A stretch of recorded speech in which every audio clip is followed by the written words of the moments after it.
और सीएम योगी आदित्यनाथ मेधावी छात्रों को लैपटॉप वितरित कर रहे हैं। वो तस्वीरें हम आपको दिखाने जा रहे हैं। ये तस्वीरें आप मंच की देख रहे हैं जहां पर सीएम योगी आदित्यनाथ मौजूद है और साथ ही जो छात्र है उन्हें यहां पर सम्मानित किया जा रहा है। मेधावी छात्रों को यहां पर लैपटॉप दिया जा रहा है, स्टूडेंट्स का सम्मान किया जा रहा है। मंच की तस्वीर आप देख रहे हैं जहां पर सीएम योगी आदित्यनाथ आपने प्राप्त किए टैबलेट 99.8% वितरित करते हुए नजर आ रहे हैं और साथ ही एक चेक भी दिया जा रहा है। ये चेक 1 लाख रुपए का बताया जा रहा है जो कि इन स्टूडेंट्स को दिया जा रहा है और साथ ही इनका सम्मान किया जा रहा है। हाई स्कूल की मुरादाबाद की छात्रा सीएल गुप्ता वर्ल्ड जो ये तस्वीर आप देख रहे हैं, आपने प्राप्त किए इन तस्वीरों में सभी छात्राओं का सम्मान किया जा रहा है। मंत्री गुलाब देवी भी मंच पर मौजूद है। लोक भवन में मेधावी छात्रों कन्याएं जब कुछ प्राप्त करती हैं तो बहुत ये तस्वीर आप देख रहे हैं। राधिका सिंघल मेरठ की छात्रा सीबीएसई इंटर में आपने प्राप्त किए 99.6%। केएल इंटरनेशनल स्कूल सोमदत्त विहार गढ़ रोड मेरठ की छात्रा राधिका सिंघल मंच पर माननीय मुख्य अतिथि से सम्मानित होती हुई। अविशी सिंह हाई स्कूल आगरा की छात्रा आईसीएसई बोर्ड में आपने प्राप्त किए 99.8%। Saint Anthony junior college Agra की छात्रा अविशी सिंह मंच पर मुख्य अतिथि के करकमलों द्वारा सम्मानित की जाती हुई। और मोहम्मद आर्यन तारिक लखनऊ के city Montessori inter college Rajajipuram के छात्र, आपने आईसीएसई 12th में प्राप्त किए 99.75%। बहुत सारी बधाइयां और शुभकामनाएं मोहम्मद आर्यन तारिक को हम सब की ओर से। तस्वीरें आप देख रहे हैं, मंच की ये तस्वीर है जहां पर सीएम योगी आदित्यनाथ, मंत्री गुलाब देवी मौजूद हैं और उन बच्चों को सम्मानित किया गया है जो कि हाई स्कूल या इंटरमीडिएट में अच्छे अंक प्राप्त किए हैं। उनको सम्मान दिया गया है। सीएम योगी आदित्यनाथ की तरफ से ये टैबलेट वितरित किया गया है। हालांकि अब सीएम योगी आदित्यनाथ क्या कुछ कहने जा रही हैं, सुनाते हैं आपको।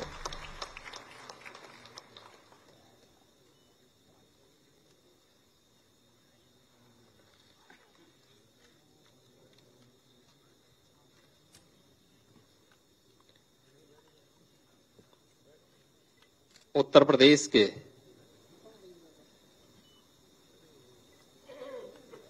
मेधावी छात्रों के सम्मान के लिए आयोजित आज के इस कार्यक्रम में मंच पर उपस्थित प्रदेश की माध्यमिक शिक्षा की मंत्री श्रीमती गुलाब देवी जी, बेसिक शिक्षा विभाग के मंत्री श्री संदीप सिंह जी, प्रदेश के परिवहन मंत्री श्री दयाशंकर सिंह जी, मुख्य सचिव श्री दुर्गाशंकर मिश्र जी, अपर मुख्य सचिव माध्यमिक शिक्षा बेसिक एवं वित्त विभाग श्री दीपक कुमार जी, शिक्षा विभाग के सभी अधिकारीगण, अभिभावकगण और प्रदेश में प्रत्येक जनपद से जुड़े हुए मेरे सहयोगी मंत्रीगण, माननीय सांसद, माननीय विधायकगण, शिक्षा विभाग के सभी अधिकारीगण, सभी सम्मानित अभिभावक और प्यारे बच्चों, हाई स्कूल और इंटरमीडिएट के विभिन्न बोर्डों के और यूपी बोर्ड, सीबीएसई बोर्ड या आईसीएसई बोर्ड के जो भी मेधावी छात्र हैं, प्रदेश स्तर के प्रदेश की मेरिट सूची में जिन्होंने स्थान बनाया है, उन्हें आज यहां प्रदेश में और जनपद स्तर के मेरिट से जुड़े हुए सभी मेधावी छात्रों को जनपद स्तर पर प्रदेश सरकार के मंत्री और अन्य मान्य जनप्रतिनिधियों की उपस्थिति में आज सम्मानित किया जा रहा है। इस अवसर पर मैं प्रदेश शासन की ओर से आप सबको हृदय से बधाई देता हूं आप सबके उज्जवल में भविष्य के प्रति अपनी शुभकामनाएं भी देता हूं। इस अवसर पर अन्य अनेक कार्यक्रम आयोजित हो रहे हैं। आपने भी यहां पर देखा होगा कि माध्यमिक शिक्षा परिषद से जुड़े हुए कुछ नए विद्यालयों का शुभारंभ हुआ है। जो पहले से बने हुए विद्यालय हैं उनमें कुछ लैब्स बनी हैं, उनका भी आज लोकार्पण का कार्यक्रम यहां पे संपन्न हुआ है और अन्य अनेक कार्यक्रम आज यहां पर संपन्न हुए हैं। मैं माध्यमिक शिक्षा विभाग को इन सभी रचनात्मक कार्यक्रमों को आगे बढ़ाने के लिए हृदय से धन्यवाद देता हूं। हम सब जानते हैं कि किसी भी राज्य के बोर्ड से सबसे बड़ा बोर्ड उत्तर प्रदेश का माध्यमिक शिक्षा बोर्ड है और लगभग 56 लाख छात्र छात्राएं प्रतिवर्ष हाई स्कूल और इंटरमीडिएट बोर्ड की परीक्षा में यहां भाग लेती है। मुझे याद है आज से लगभग 6 वर्ष पहले जब बोर्ड की परीक्षाएं होती थी तो नकल के कारण एक तो यूपी बोर्ड बदनाम था, दूसरा एक लंबा समय परीक्षाओं में व्यतीत होता था। मैं अक्सर देखता था हाई स्कूल या इंटरमीडिएट की परीक्षा हो या उच्च शिक्षा में भी 3-3 महीने तक परीक्षाएं होती थी। 3 महीने परीक्षा, 2 से 3 महीने परिणाम आने में लगते थे और 3 महीने फिर प्रवेश में लगते थे, तो 9 महीने तो 12 महीने में से 9 महीने तो इसी में व्यतीत हो जाते थे। तो शेष 3 महीने वे पर्व और त्योहारों में व्यतीत होते थे। तो पठन पाठन कब होता था ये देखने को बहुत कम मिल पाता था। मैंने उस समय विभाग को एक लक्ष्य दिया था कि क्या हम इन परीक्षाओं के कार्यक्रम को और सीमित कर पाएंगे। ये 3 महीने तक चलने वाली परीक्षाएं और 3 महीने तक आने वाले परिणाम को क्या 1 महीने तक हम सीमित कर सकते हैं। परीक्षा का मतलब छात्र छात्रा को परेशान करना नहीं होना चाहिए। उनके मूल्यांकन का एक सामान्य मूल्यांकन का एक आधार होना चाहिए और मूल्यांकन का आधार प्रताड़ना से नहीं, उसकी क्षमता, उसकी योग्यता को एक सामान्य परिस्थिति में हम तोल करके देख सकते हैं और परिणाम हमारे सामने आएगा। लेकिन सबसे पहली शर्त नकल विहीन परीक्षा होनी चाहिए। उसमें पारदर्शिता भी होनी चाहिए, उसमें शुचिता भी होनी चाहिए, लेकिन प्रश्न पत्र एक सामान्य प्रकृति का होना चाहिए जो उसका मूल्यांकन कर सके। इतना कठिन न हो कि जो परीक्षक है उसको स्वयं उसका उत्तर न आता हो। अक्सर यही होता है, जो प्रश्न बनाता है वो इतना प्रश्न पत्र इतना कठिन बनाता है, बहुत बार उन परीक्षकों से स्वयं पूछा जाए भाई आप स्वयं ही उत्तर दो इसका क्या है, वो स्वयं उनको पसीने छूटने लगते हैं। तो हमने कहा फिर छात्रों के लिए इतना कठिन प्रश्न क्यों बना लेते हो।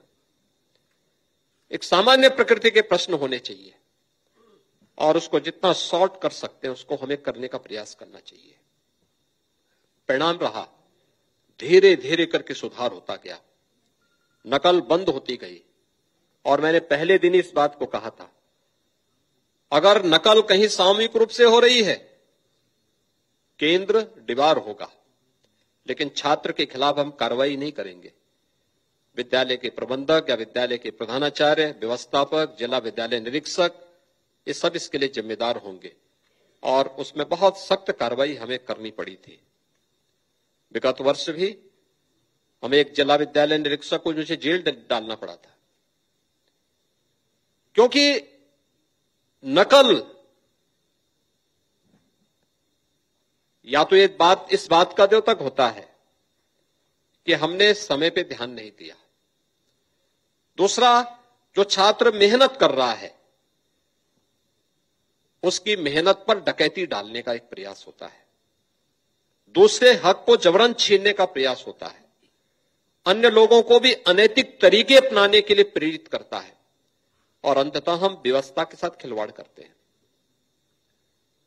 इसलिए नकल विहीन परीक्षा साफ सुथरे माहौल में हो, एक उन्मुक्त और भयमुक्त वातावरण में हो,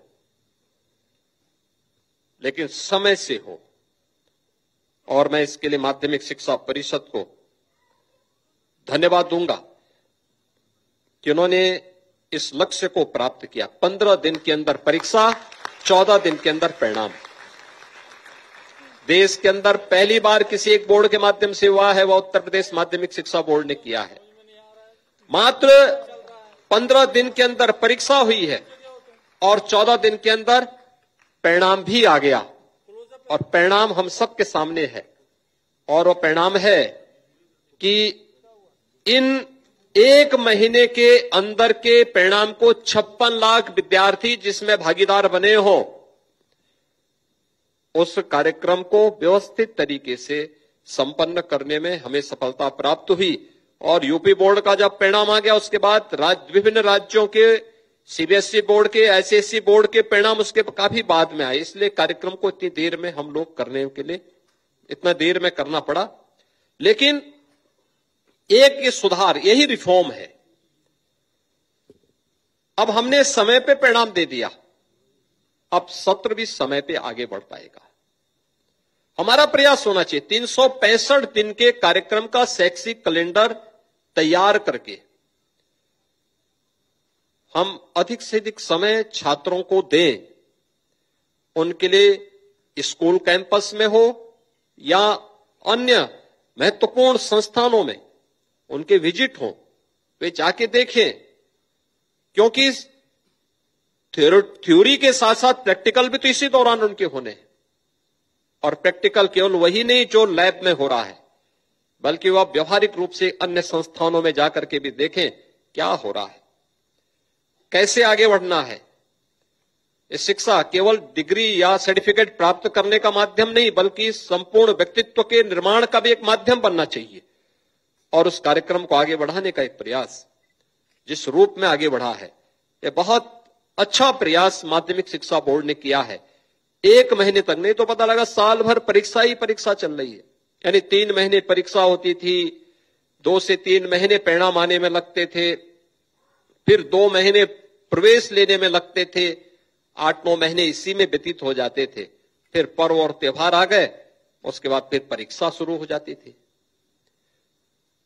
ये उस छात्र के साथ आप खिलवाड़ कर रहे हैं जो देश का भविष्य है, जो देश की आधारशिला रखने वाला है। उसके साथ जब खिलवाड़ करेंगे, इसका मतलब आप देश के साथ खिलवाड़ कर रहे हैं, प्रगति के साथ खिलवाड़ कर रहे हैं। और जो भी नकल के माफिया हैं, समाज के वे सबसे बड़े दुश्मन हैं। जो नकल करा करके या छात्रों के भविष्य के साथ खिलवाड़ करके शिक्षण संस्थानों को अपवित्र करते हैं, वे देश के सही मायने में दुश्मन हैं। ऐसे दुश्मनों को चिन्हित करके, वे किसी भी संस्थान से जुड़े हुए हों, चिन्हित करके उनका सामाजिक बहिष्कार भी होना चाहिए और प्रशासन को भी उनके साथ सख्ती से निपटने की कार्रवाई करनी चाहिए, जो छात्रों के भविष्य के साथ खिलवाड़ करके देश के भविष्य के साथ खिलवाड़ कर रहे हैं। और मुझे लगता है यह हम सबको पहले से तय करना होगा। और मुझे प्रसन्नता है कि माध्यमिक शिक्षा परिषद ने इस बार उस मानक को तय करने का प्रयास किया। उसमें और भी अच्छे रिफॉर्म होंगे अभी, लेकिन एक अच्छी दिशा में प्रयास। और ये तब जब हम लोग कोरोना कालखंड से उभरे हैं, यानी जैसे इस परीक्षाएं शुरू हुई तो एक बार फिर से लगा कि लगता है कोरोना की 4th वेव आ जाएगी। कुछ मामले देखने को मिले थे, लेकिन उस दौरान पूरी सतर्कता के साथ फिर वहां पर इस कार्यक्रम को आगे बढ़ाया गया। उसी दौरान उत्तर प्रदेश में नगरीय निकाय के चुनाव भी शुरू हो गए थे। लेकिन इन सभी कार्यक्रमों के बीच इतने बड़े बोर्ड ने अपनी परीक्षाओं को सकुशल और समय पे संपन्न किया है। एक अच्छा प्रयास हुआ है और मुझे लगता है कि जहां आपने इस प्रयास को आगे बढ़ाया है वहीं हमारा प्रयास होना चाहिए अब क्वालिटी पे ध्यान देना। आप याद करिए 2017 में जब सरकार आई थी तब भी हम लोगों ने कहा था कि नकल हम तब रोक पाएंगे जब आपके पास पर्याप्त मात्रा में शिक्षक हो। जो शिक्षक कार्यरत हैं वे समय पे अपने विद्यालय में जाएं, अपनी क्लास लें। जहां पे शिक्षकों की कमी है वहां पर उनकी नई तैनाती की व्यवस्था हो। जब तक नई नियुक्ति होती है वे माध्यमिक शिक्षा चयन बोर्ड के माध्यम से या बेसिक शिक्षा परिषद के माध्यम से, तब तक उस प्रक्रिया को हम रिटायर्ड शिक्षकों के माध्यम से पूरी करें। उन्हें एक निश्चित मानदेय देकर के उनसे इस पूरी प्रक्रिया को आगे बढ़ाएं और कम से कम साइंस, मैथ्स, इंग्लिश इनसे जुड़े हुए शिक्षक अनिवार्य रूप से हो। वो फिजिक्स का हो, केमिस्ट्री का हो, बायोलॉजी का हो, मैथ्स का हो या इंग्लिश का हो, शिक्षक अनिवार्य हो और इसके लिए निश्चित मानदेय तय किया गया। और मुझे प्रसन्नता है कि इस दौरान माध्यमिक शिक्षा और बेसिक शिक्षा ने 1,62,000 से अधिक शिक्षकों की पारदर्शी तरीके से चयन की प्रक्रिया पूरी करके उन्हें नियुक्ति पत्र भी दिया। यानी इतने शिक्षकों की सरकारी नियुक्ति कहीं देश भर में नहीं हुई होगी जितना हम लोगों ने पिछले 6 वर्ष के अंदर संपन्न किया है। और ये प्रक्रिया निरंतर अभी भी चल रही है। और अभी भी हमने इस बात को कहा है, जैसे संस्कृत के ही विद्यालय हैं, जो संस्कृत बोर्ड है माध्यमिक शिक्षा का संस्कृत बोर्ड, उसमें भी हमने इस बात को कहा है कि नई नियुक्ति होने तक मानदेय के शिक्षकों को न हटाया जाए। वहां पठन पाठन का एक माहौल बनना चाहिए। इस दौरान शिक्षा विभाग में व्यापक परिवर्तन करने के प्रयास भी हुए। ऑपरेशन कायाकल्प में से एक उदाहरण है। और मैं कहूंगा जैसे बेसिक शिक्षा परिषद ने ऑपरेशन कायाकल्प के माध्यम से 1,33,000 विद्यालयों को बहुत अच्छा विद्यालय बनाया है। आज से 6 वर्ष पहले अगर आप उन विद्यालयों में गए होते तो आपको बेसिक शिक्षा परिषद के वे विद्यालय ऐसे लगते जैसे कोई खंडर है। बेतरतीब थे, काई जमी हुई थी, बड़े बड़े पेड़ उगे हुए थे, अस्त व्यस्त माहौल था। अंदर पेड़, अंदर भी झाड़ियां बहुत सारी जगह उगी हुई दिखती थी। कूड़ा जगह जगह पड़ा रहता था, कच्चा फर्श था, टॉयलेट नहीं थे, पेयजल की व्यवस्था नहीं थी, लाइट नहीं थी, लाइब्रेरी और अन्य उसकी बात तो दूर है। ये वहां के माहौल थे ज्यादातर के।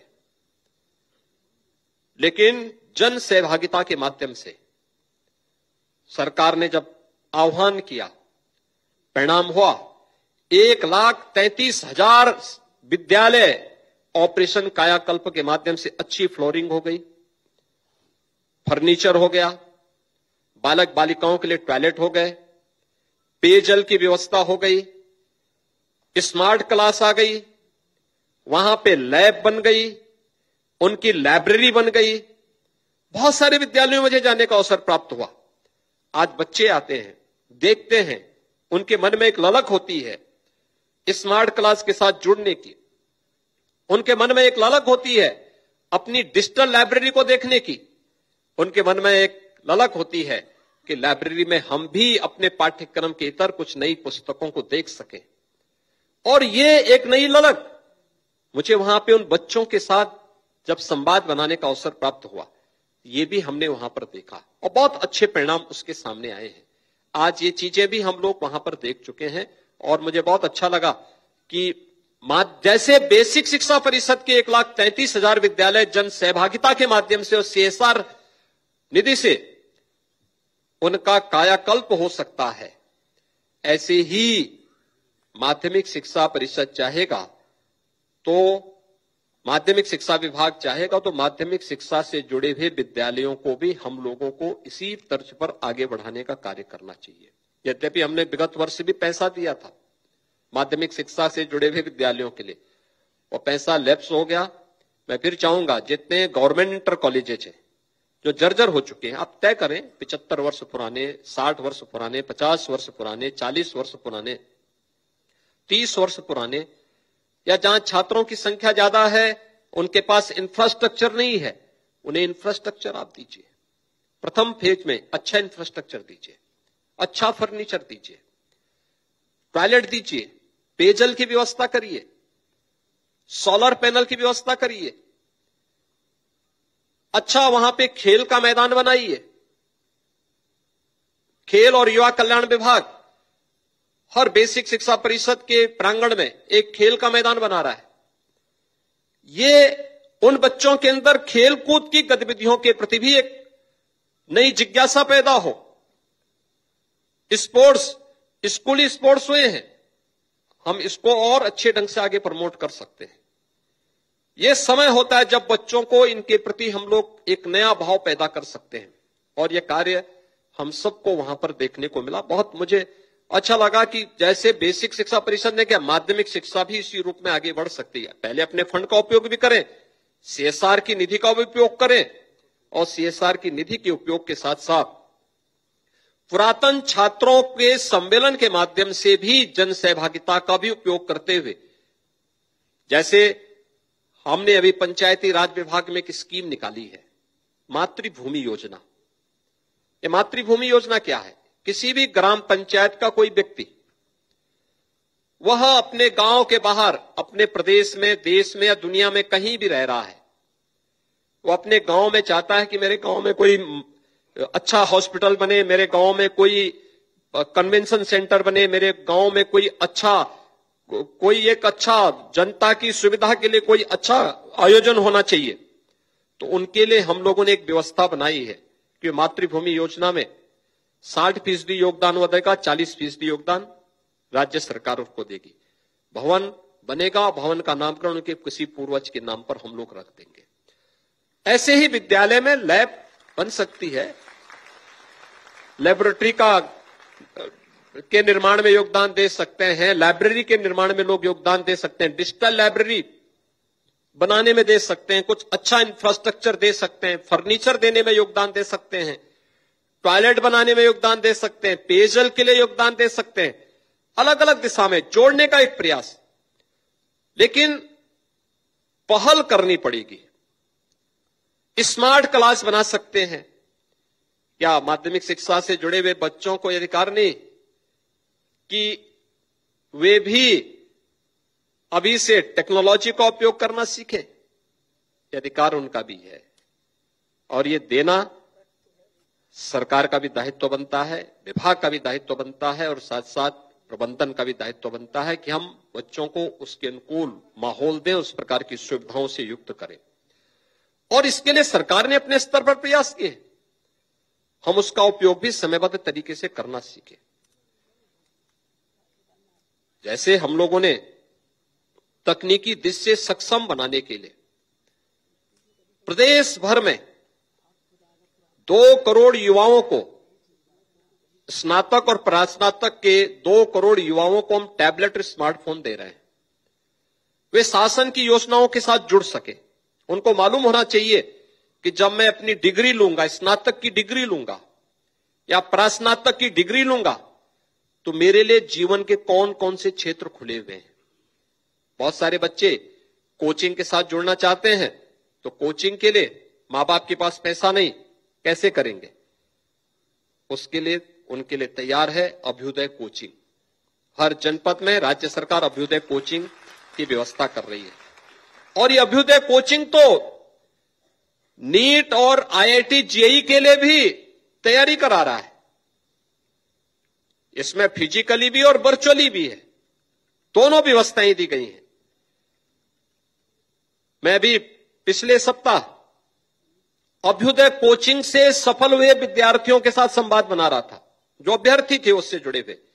आप आश्चर्य करेंगे कि यूपीएससी की इस बार जो आईएएस की जो परीक्षा हुई थी, उसमें जो बच्चे सफल हुए हैं अभ्युदय कोचिंग के, 23 बच्चे हैं जो यूपी के बच्चे थे। 23 बच्चे उसमें से यूपी से अभ्युदय कोचिंग से प्रशिक्षण प्राप्त करने के बाद उन्होंने सफलता प्राप्त की। और उत्तर प्रदेश पीसीएस की परीक्षा में 98 बच्चों ने सफलता प्राप्त की है। अन्य परीक्षाओं की संख्या अन्य में अलग वो है, उसमें 250-300 ये संख्या आ जाती है।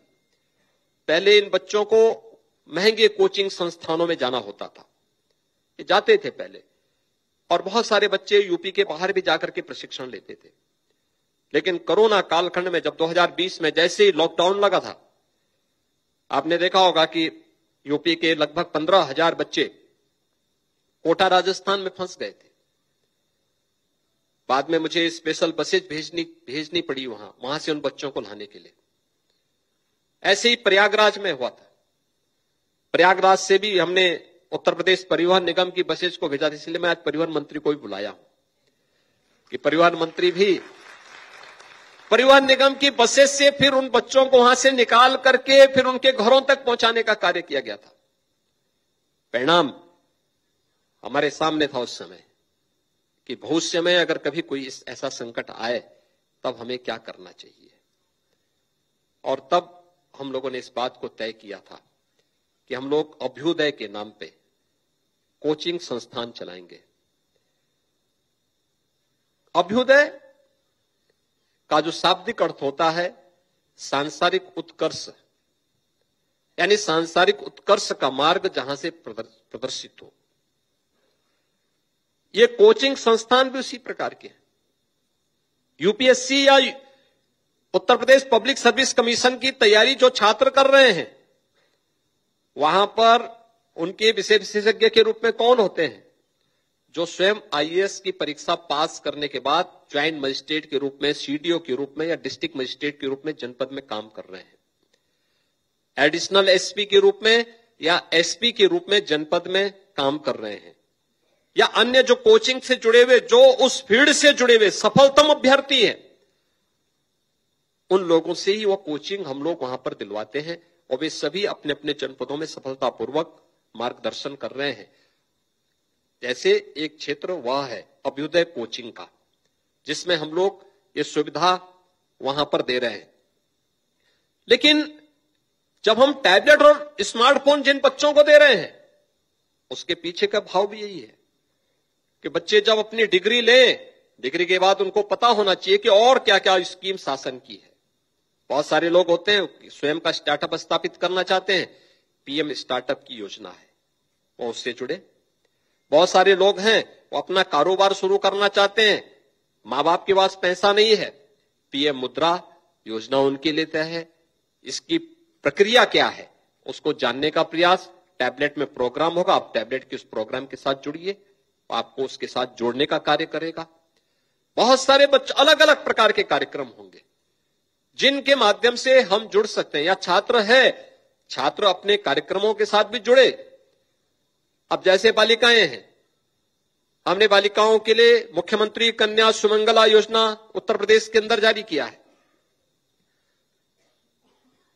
बड़ी संख्या में बालिकाएं इस सुविधा का लाभ ले सकती हैं, लेकिन उसके बारे में जानकारी होनी चाहिए, विद्यालयों को भी देना चाहिए जानकारी, और साथ साथ उस प्रोग्राम का हिस्सा इसको बनाने की आवश्यकता है। ये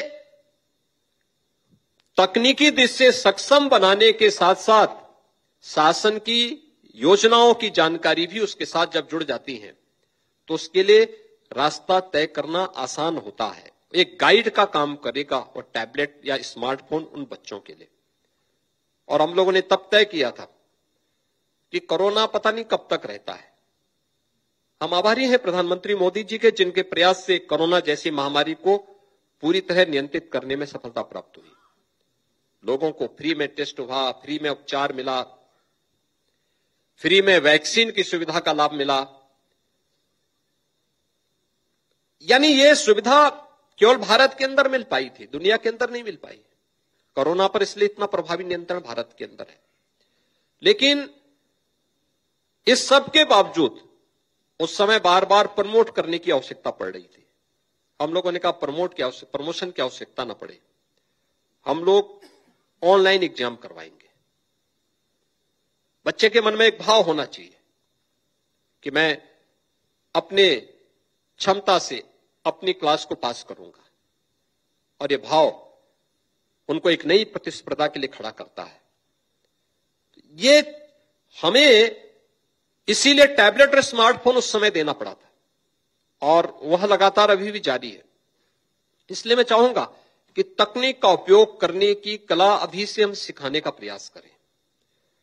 बच्चे को प्रतिस्पर्धा के योग्य बनाने की तैयारी अभी से हम करें और बिना किसी संकोच के, चाहे वह किसी भी बोर्ड से जुड़े हुए छात्र छात्राएं हों, वह यूपी बोर्ड से हों, वे केंद्रीय माध्यमिक शिक्षा बोर्ड से हों, आईसीएसई बोर्ड से हों या संस्कृत बोर्ड से जुड़े हुए हों, बोर्ड कोई खराब नहीं होता।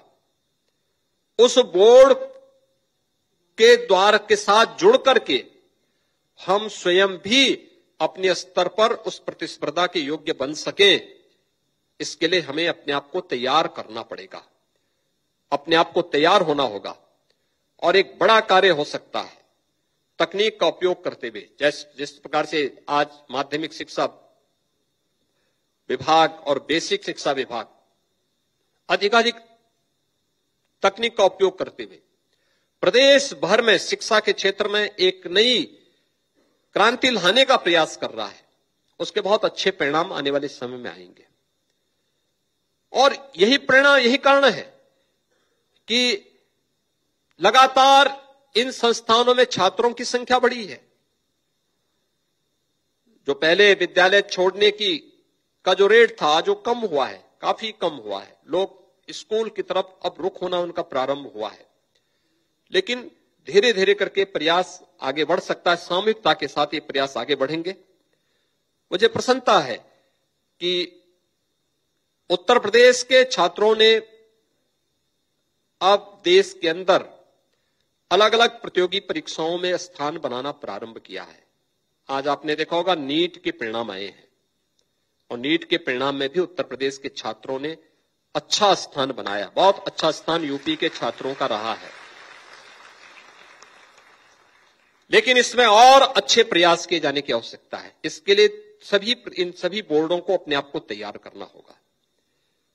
विद्यालय पाठ्यक्रम के दौरान ही इसका मार्गदर्शन देना, शेष अभ्युदय कोचिंग उसमें गाइड का काम करे। अन्य महत्वपूर्ण स्थलों पर भी हमें समय समय पर बच्चों के लिए उस प्रकार के कार्यक्रमों को लेकर के आगे बढ़ना चाहिए। इसके बहुत अच्छे परिणाम आएंगे। आज यहां पर हम लोग काफी बड़े पैमाने पर छात्रों को यहां पर उन्हें सम्मानित कर रहे हैं और मुझे प्रसन्नता है कि प्रदेश के अंदर आज माध्यमिक शिक्षा बोर्ड से जुड़े हुए, केंद्रीय माध्यमिक शिक्षा बोर्ड से जुड़े हुए या आईसीएसई बोर्ड से जुड़े हुए जो छात्र छात्राएं हैं प्रदेश भर में, जिन्होंने मेरिट स्थान प्राप्त किया है, आज उनको यहां पे सम्मानित करके उनके और उनके अभिभावकों को यहां पर एक साथ बुला करके अभिभावक की मेहनत और उनके शिक्षकों की मेहनत को यहां पे आपने महसूस किया होगा कि उन्होंने मेहनत की। तो आज यहां पर सरकार की ओर से मेधावी छात्रों को जो प्रदेश की मेरिट में आए हैं उन्हें 1 लाख रुपए की नगद राशि, एक टैबलेट और एक मेडल उन्हें उपलब्ध कराया गया है। जनपद स्तर पर भी जिन छात्रों ने स्थान प्राप्त किया है, जनपद स्तर पर उनका भी सम्मान हो रहा है। हमने शुरू दिन कहा था और अच्छा लगा ये कि एक दिन में ही सबको सम्मानित कर दिया जा रहा है। नहीं तो होता क्या था कि जनपद स्तर के कार्यक्रम नहीं हो पाते थे। अच्छा हुआ प्रदेश का यहां पर शेष जनपद का कार्यक्रम जनपद स्तर पर और सभी छात्र एक साथ सम्मानित होंगे। दूसरा जो सबसे अच्छा काम किया यूपी बोर्ड ने कि भेदभाव नहीं किया।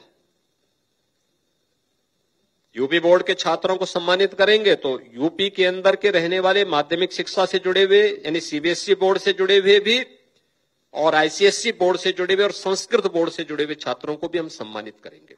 एक साथ सबको सम्मान, क्योंकि वो यूपी की प्रतिभा है और उसकी प्रतिभा और उसकी ऊर्जा इसके साथ जुड़नी चाहिए। अच्छा होगा, पता नहीं आपने उसके साथ जोड़ा, मैं भी बीच में संवाद बनाना भूल गया था क्योंकि मैं इस समय बीच प्रदेश के भ्रमण में था, कि इन सभी छात्रों को प्रधानमंत्री जी के द्वारा लिखी गई पुस्तक एग्जाम वॉरियर्स भी देते। क्योंकि वो बड़ी अच्छी रोचक पुस्तक है।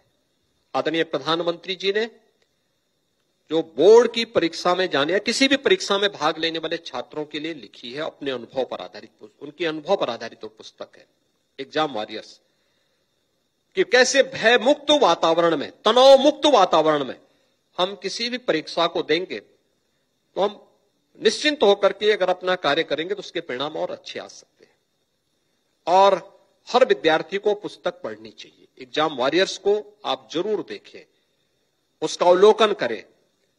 इन मेधावी छात्रों को दी जानी चाहिए और मेधावी छात्र उसको एक बार अवलोकन करके, उसका अध्ययन करके फिर अपने अन्य छात्रों तक पहुंचाएं। एक बड़े पैमाने पर इसको पहुंचाने का प्रयास होना चाहिए। यह एक कार्य हम लोग इसके माध्यम से करेंगे। दूसरा है कि भारत एकमात्र देश है जिसने कोरोना कालखंड के उन चुनौतियों के बीच में ढेर सारे अवसर भी निकाले हैं और उसमें शिक्षा जगत भी एक है। राष्ट्रीय शिक्षा नीति, नेशनल एजुकेशन पॉलिसी भी इस दौरान आदरणीय प्रधानमंत्री जी के मार्गदर्शन में देश ने लागू की है। राष्ट्रीय शिक्षा नीति एक नया अवसर है भारत के नागरिकों के लिए और इस नए अवसर का लाभ हमारे शिक्षण संस्थानों को, हमारे छात्र छात्राओं को लेना चाहिए। हमें विश्वास है कि हमारे सभी छात्र छात्राएं, शिक्षण संस्थान राष्ट्रीय शिक्षा नीति को अपने अपने संस्थानों में लागू पूरी प्रतिबद्धता के साथ करेंगे, जिससे हम इस देश के इन भावी कर्णधारों के सर्वांगीण विकास में राष्ट्रीय शिक्षा नीति के योगदान को प्रभावी ढंग से आगे बढ़ाने में योगदान दे सकेंगे।